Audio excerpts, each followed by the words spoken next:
Hello, my name is Tremaine, and I'm a member of SOS at RVC. I'm going to talk to you today about physical resilience. You are physically resilient if you don't sit still longer than an hour at a time. You keep moving, especially when you don't feel like it. The temptation to sit on the couch or to nurse a pain by not moving is high. A physically resilient person works out the kinks and makes physical activity a priority.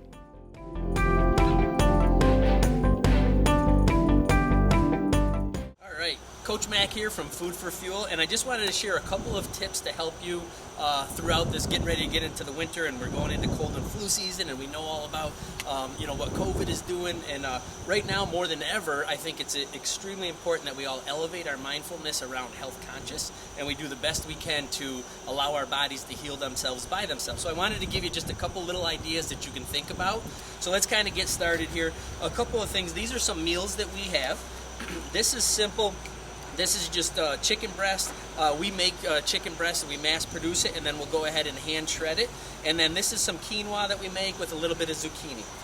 So things that we always want to suggest is get as much frozen veggies over canned veggies whenever you can. And this is something that's really, really easy. If you look at this, this is something that you can meal prep at home. You get a bag like this at GFS. Forgive me, I'm not 100% sure, but I think this is going to be about $5 or $6. Okay, Brussels sprouts here probably about the same, $5 or $6. Here's a couple of different healthy grains. If you're gluten-free, you can do noodles that are gluten-free. You've also got mixed grains here, so you can mass produce and make this whole bag. This right here is going to be on this bag right here. This is going to be about 30 servings, okay, based on approximately a half a cup. A lot of times I hear people say, I don't want to eat the same thing over and over. I don't want chicken and brown rice and broccoli, right?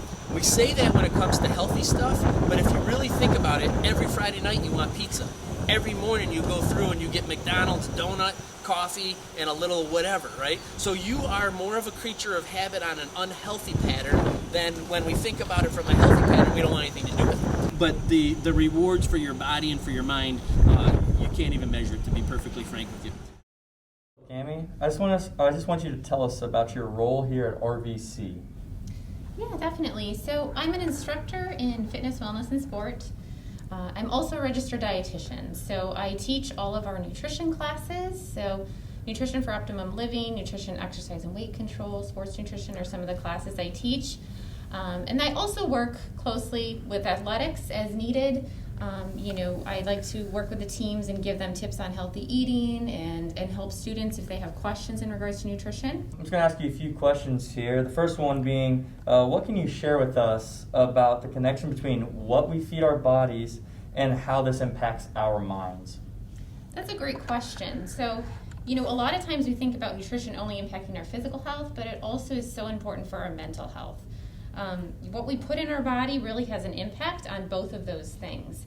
And there's numerous studies starting to show this connection between our brain health and mental health and what we eat. So things like omega-3 fatty acids we find in salmon and tuna and flax and chia seeds can be really helpful in regards to boosting memory and preventing things like depression and anxiety. So those can be a really great benefit. Your fruits and vegetables and our complex carbohydrates like whole grains and oatmeal can be really beneficial in maintaining our blood sugars and helping us feel energized mentally and physically. Got it. Definitely need to take some tips on this for sure. For the next question, I was wondering if you could share some tips or ideas about what we can eat to replace the bad choices that most of us probably do eat. Right. Yeah, that's a great question. I think a lot of times college students, especially in this difficult time where we're very stressed, there can definitely be a lot of anxiety with what's all going on in the world.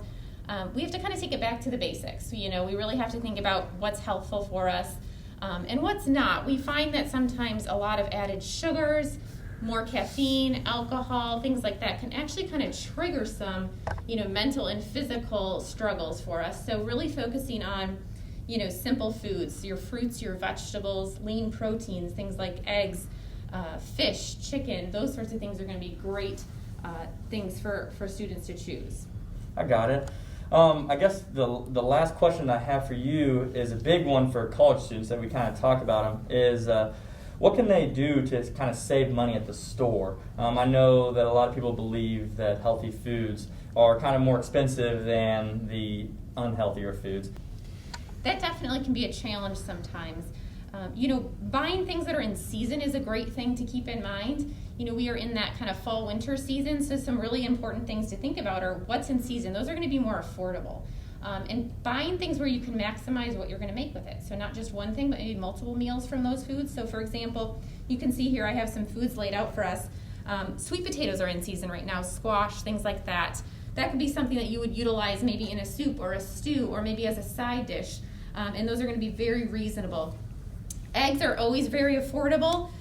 Buying protein sources that are going to be more affordable, things like canned tuna, canned salmon, those can be really healthful options that are really varied in their uses and aren't going to be that expensive. I got it. Well, thank you. I just want to take this time to thank you so much for helping RVC SOS bring hope and resilience to our community during this pandemic. Thank you very much. You're welcome. Thank you so much for everybody who made RVC SOS's virtual event, second annual Friendsgiving, a smashing success. To the people that put videos together for us, to the students, to the co-advisors, to Jerry Labai and his team, we are so grateful. Please help us. Be the light.